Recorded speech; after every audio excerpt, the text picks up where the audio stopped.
Hello everybody, welcome back to my kitchen. I want to show you some stuff that I'm so excited about. There's really no saying whether this is like a addiction, money spending response, or I'm just that enthusiastic about herbs.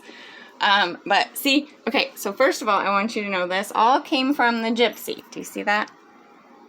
This is where it came from. She's on my guitar case, but, yeah, so I brought the guitar case out. So why is this, how am I not, okay, there she is. I can't tell. There's no way you can't. Okay, so, I'm just going to show you my stash. My book that I reference for most of my stuff is going to be this one. It is the Botanica Erotica by Luca. This book also came from the Gypsy, Whimsy, in Astoria, Oregon. So I brought this book out because it's, well, first of all, it's just delightful. So we can look up our pantheon, we can look up aphrodisiacs, but what I'm looking for is the table of contents in this book is fantastic because you can look up ingredients, flavorings, all kinds of things, whether it's an herb, a spice, a vegetable, a goddess, a god, all of these beautiful things. This is kind of a great book to start with. So the sweet basil, wait, I don't think that's the same as holy basil and sweet basil and tulsi. What I'm looking for are the oats. Where is the passage on the oats? 38. So they're so pretty. I want to show them to you. They're still in their little house. They're still in their little husky. But the oats are in there. They just haven't been hulled. So the oats that we get they're hulled and they're rolled. So this is, it still has its hull on and it hasn't been squished out. I can one-hand this. So I'm trying to make them all naked. Look at how cool they are outside of their little outfit. And there's just layers and layers and layers of fibrous, nutritious as heck stuff surrounding that beautiful germ inside, which is also incredibly nutrient dense. Don't get me wrong. There's a reason why we kind of throw everything else away or use it for non-food or this or that, and use that germ. Of course, it's wonderful, but it's very starchy, you know, it's good to have that fiber. So what I wanted to see, oats are a wild grass that may have originated in the Middle East and in the Mediterranean basin. Some of the earliest evidence of their use dates to 1000 BCE. It's found in cave dwellings in Switzerland. They've been around for a while. But they're just really celebrated for just vitality. Sow your wild oats is kind of the saying that Luca uses to introduce that passage. They've got these incredible, I'm sure, like, I love this book because it has these little trigger words for rabbit holes to jump down on the internet in medical articles and literature. So if I picked out the Latin name, the Avena sativa, and typed that in along with things like virility, vigor, vitality, and then couple those search terms with something like nervous system and antidepressant effects, I'm sure I will get all kind of delicious nuggets about, you know, chemically why this has been true, why we've been celebrating this for 1,000 years, and yet,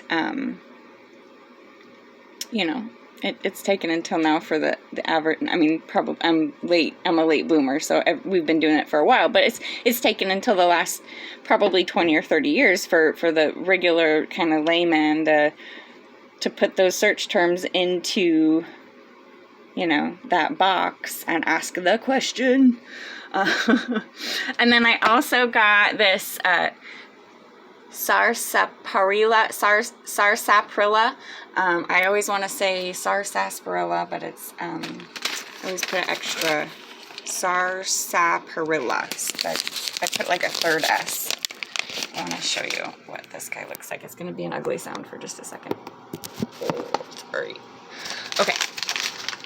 Oh, I forgot. You can't smell-o-vision.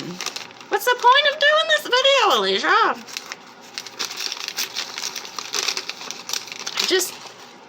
I can't get the smell out of my head, and it's a root, so it's like crumbles of the plant matter once it's been dried.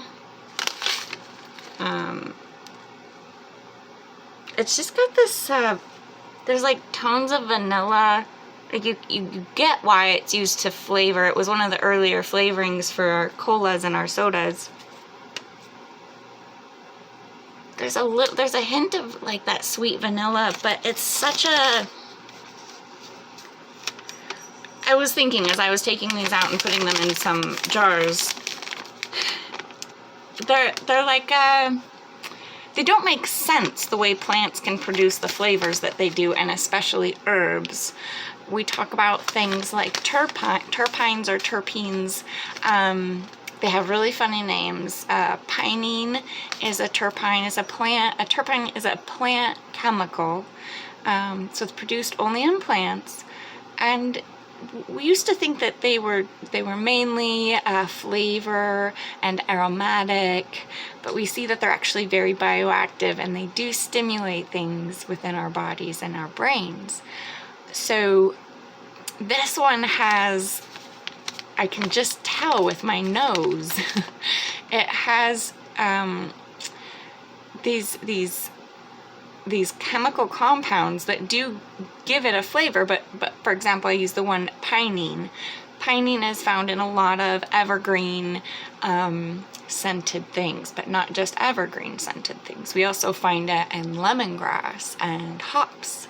It's this very earthy, it's that pine tree essence. It's that thing that we think of. That's what that is. But I mean, and you think of something like lemongrass and you think, okay, that's like an earthy, green, citrusy, fresh, you know, but this has,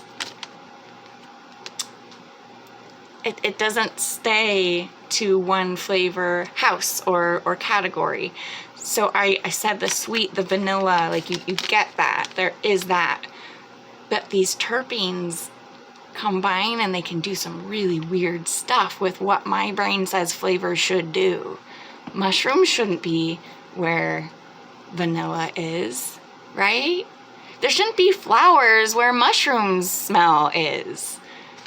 Oh crap, I forgot to get the camel tea. I'll have to go back. I mean, I'm obviously gonna go back. So yeah, so this has that. This is, it's everything that you want a root to be as far as those kind of mushroomy, earthy, funky smells, but there's equal, if not more, measure of a vanilla aroma. Oh, it just, and it just gets my brain thinking. The terpenes and other plants that give that vanilla flavor. We also see a lot of really sweet, milky, beautiful tastes coming out of things like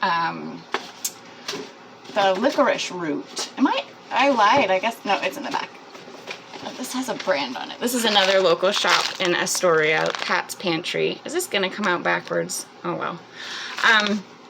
So you can get your licorice root, and it'll have a lot of those sweet, kind of milky, creamy flavors. And a lot of those come from chemicals. I wanna say the linalool compound will be kind of a floral, but you can get some of those milky effects. And then there's another floral one that you get more of a citrus tone. And then, you know, you can get citrus with pine, but a lot of the more sweet, milky ones that we think of things like vanilla or chocolate when we smell them, and there's a reason why.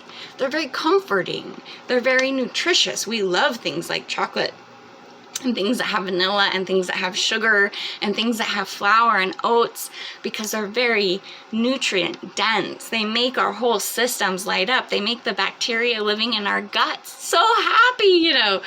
Some of the gut bacteria that we don't want to be super happy get really happy when we give them tons of things like sugar and starch, but that's a different conversation. Our brain and our body link up with the wisdom inherent, you know, built into these gorgeous plants. So it's just, and flavor is kind of where that physiology, that wisdom of the body, flavor and scent, like the physical meets in the mind, in our nose and in our palate. It's so exciting. Okay, so I showed you the hops. I showed you the one I can't pronounce. Look at this pretty elderflower blossom. I've had this in like a cordial form. So they, you know, at bars, they'll make a spirit out of this. It has a really, like, if you could open up a jar of honey that was made from wildflowers, so it's wildflower honey, and then you dumped like honeysuckle and fresh grapes. It's and like Meyer lemon. It's like, this is just loveliness. I love this. And I'm going to have to read up on why I bought it, because I know she's in here, but I don't know why. I love the way it smells. I've had it in teas and cordials in the past. Oh, you know what I did? I forgot the passion flower. I've always had passion flower in my herb hutch, but whatevs. Okay. So another thing that I brought home, where did you go? Skullcap. So skullcap, and I absolutely, please do your own research, I could be absolutely wrong, but skullcap is one of those herbs that's actually natively, it grows here in our country. You see some, I think they're a Maximilian style, like a prairie sunflower, has kind of the same story. These are native to the land that we inhabit. So skullcap, it's Scutellaria. Where did you go? Oh, I put her in the hex jar, the pretty hexagon jar that used to have honey. This one reminds me of the same smell as like passion flower. Kind of reminds me of the Tulsi, the holy basil. Although this one has more of a licorice smell to me. So, it reminds me maybe nettles. It's just a sort of grassy smell. It doesn't taste delightful. It's not like yummy, mouth-watery like the Milky Top oats or the elderflower might be, or even this Tulsi, like I said, has that kind of licorice, black licorice, anise flavor, smell to it, which is fascinating because this is an herb that is a nerve tonic. A lot of the herbs that I'm reading about that are of that category, they can tend, things that interact with the nervous system, we can overdo it.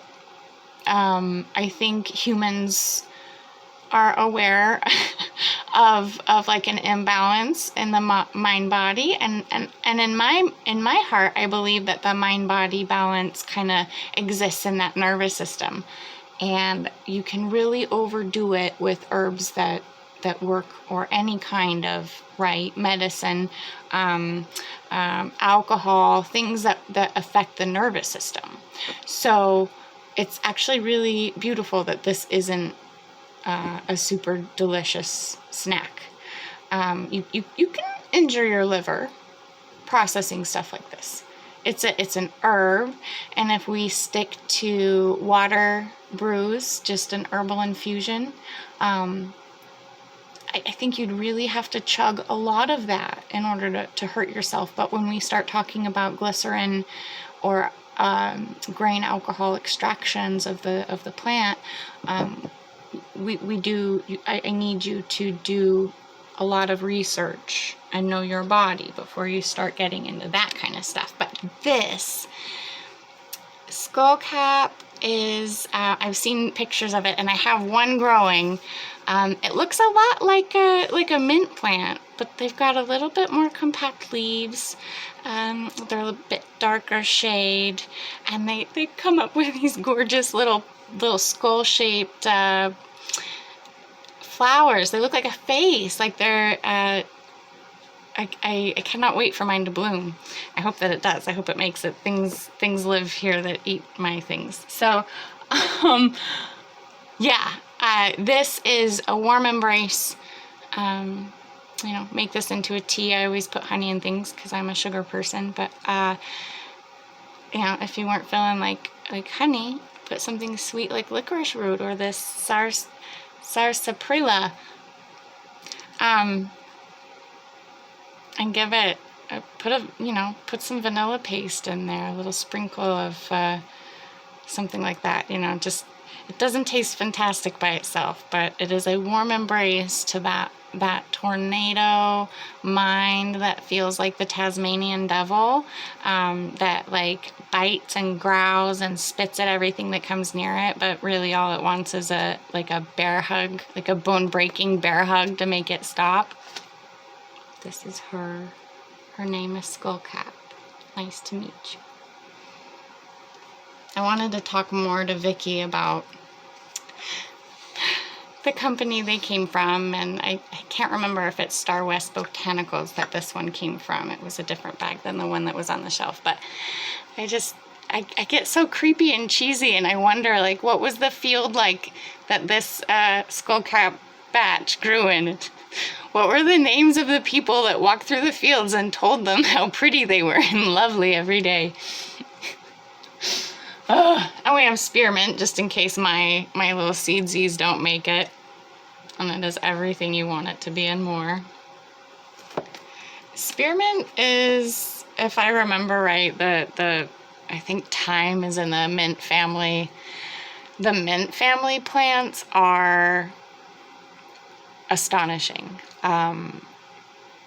They've been around a very long time, and there are very, very good reasons for it. I was listening to a talk on the way into Astoria about thyme, and we're starting finally to look at it a little more seriously. We think of these things as just silly culinary herbs, but the wisdom of the ages is finally starting to crop up. Lemon balm and lemon verbena are often, in my mind, confused and mixed up. They are not the same thing. This lemon balm is another nerve tonic. I believe it is also related to the mint family. So this one, the verbena, you're going to get beautiful fragrance. So you see that a lot in your soaps. Verbena is a must, in my opinion, as far as your aromatherapy stash goes. But balm in your herbal chest, in your herb hutch, the lemon balm is the one that you want. This is going to be that nerve tonic, that really soothing. And it does have a much brighter, cleaner, fresher, just, yes, it's green, but it's not green, minerally green like nettles and seaweed and dandelion leaves like the skullcap, which tells us that while, and that's not the only thing that tells us, please do your research, this is known. So this does have the nerve tonic effects, but if you had to drink a lot of the skullcap herbal water infusion brew in order to hurt your liver, but you'd have to probably drink like 27 times that to get any kind of harmful effects from this one.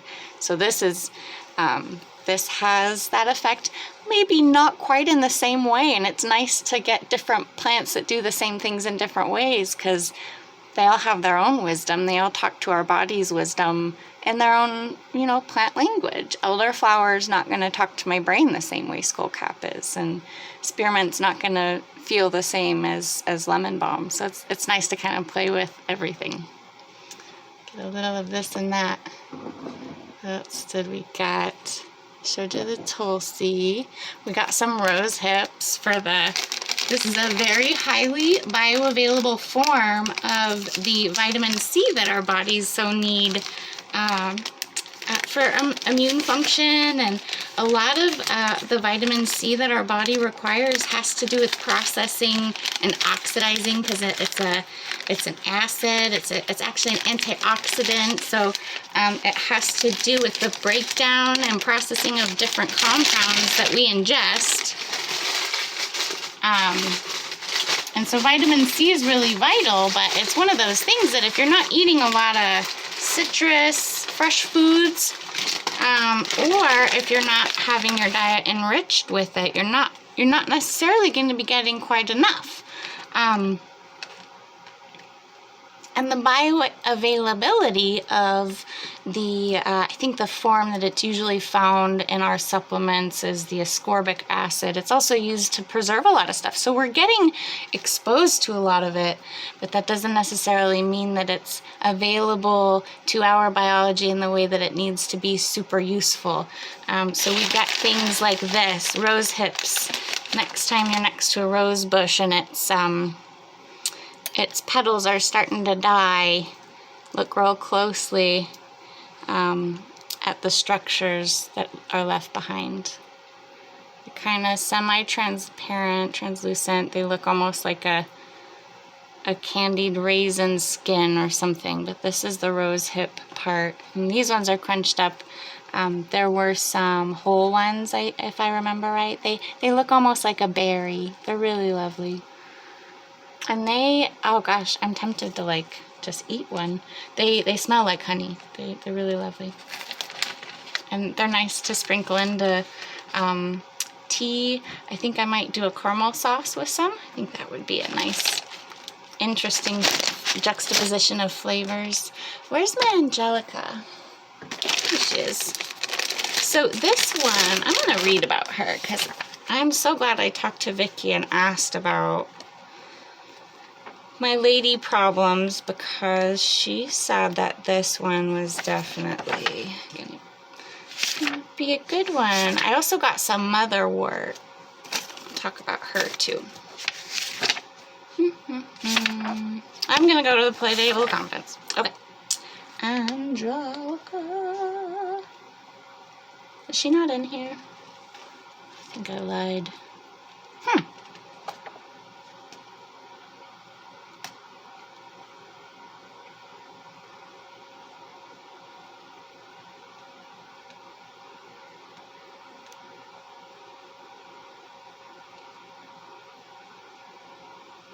Well, I'm a little confused because I was so sure. Oh well. Anyway, Vicky was telling me that we got, I think it's the Dong Quai herb from ancient Chinese medicine from the Angelica root, which is processed in a don't remember if it's a time-involved process or if she said it was like a evaporation process, but it involves honey. But that's going to be really focused on kind of helping minimize a lot of heavy blood flow with menstruation. I don't have that problem. I kind of want to, if I could, bleed more. It feels kind of piddly to only have a trickle for a day, but the Angelica root is going to be a tonic. It's going to be supportive of a lot of just the hormonal systems. And if I remember right, this is one that is unisex. So the wisdom of this plant recognizes what it needs to do in the individual body, which, if I remember right, is really what appealed to me with this one.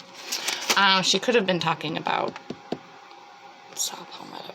Okay, so motherwort, you have to spell it like this. The O has to be a heart, by the way. I made that up. but it's true. Motherwort is going to be fantastic for ladies trying to, if I remember right, ladies trying to produce milk. But it's also just great. I mean, because of that, you know, there's a reason. It's just, even if you're not trying to produce milk, it'll kind of nudge things back into where they need to be. And the wort, those are their common names. I don't remember. They have their Latin names too, but the common name plants that have a wort, not all of them are going to be super safe because they are super effective. And just like our skullcap, we have to be careful. So things like I can't remember if it's pennyroyal or pennywort. I think it's the royal. Anyway, I mean, we can induce menstruation with some of these things. Parsley as a pessary, we can do stuff with just herbs. So, you know, we got to be careful. And I wanted to put that in there if we're talking about plants. Be careful of your warts. Wort does mean medicine, but because it's an effective medicine, sometimes we can dabble with stuff that we don't know enough about, or we don't know our body's cues and the way our body speaks to us quite well enough to know. Let's see, there's liverwort, which is going to be great for the biliary systems. The liverwort is also, if I remember, I think all the worts have like an antifungal capacity. Just like the thyme plant, you know, the thyme and the spearmint and the mint family are anti-putrefic. If I remember right, I can't remember how to say the word, but it's they keep things from getting putrid. They keep things from getting super stinky and rotten, and part of that will have an antifungal component, an antibacterial component. Mugwort has that name because it was used before we discovered hops. I think hops came from the Mediterranean, so in the Middle Ages and in medieval times, and in the times that when we were, even before that, when we were first starting to brew beer, people played with flavoring things, and I believe that mugwort was used to kind of, it got the name mug because it's flavoring the beer, the brew, the mead, or whatever you're making. It is that kind of astringent flavor, and that's another terpene flavor combination that's so weird that you really only find in herbs. Or sometimes when you mess with things via fermentation, you can get these funny juxtapositions of flavors. But something like a hops or a mugwort we love it in our fermented beverages because it has this very clean, crisp, astringent taste that by itself would not be enjoyable, but it has a sweet element to it, or it has a sour element, these complex, beautiful juxtapositions of like flavor textures. It's so fun.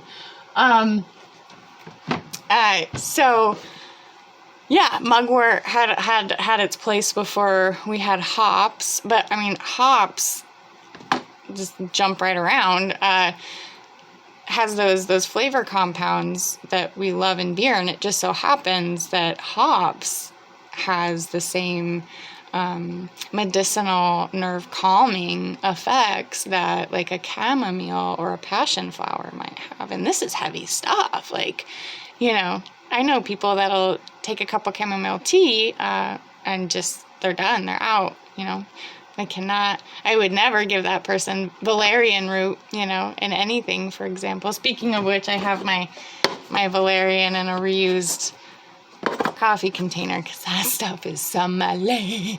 And I feel like if I get a whiff of it, I just instantly want to go take a nap. It smells like dirty feet, but instead of wanting to just go and wash my nose out, anyway.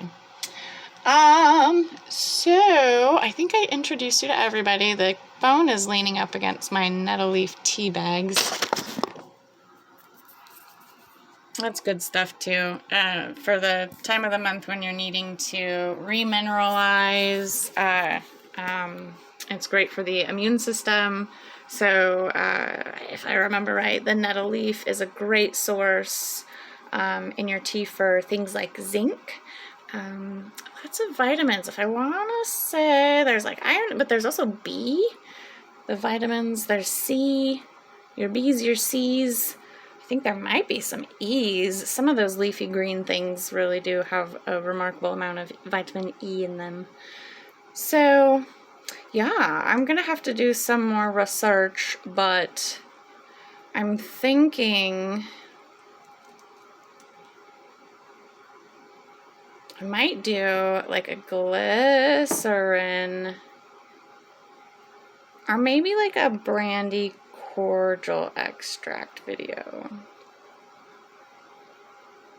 I don't know.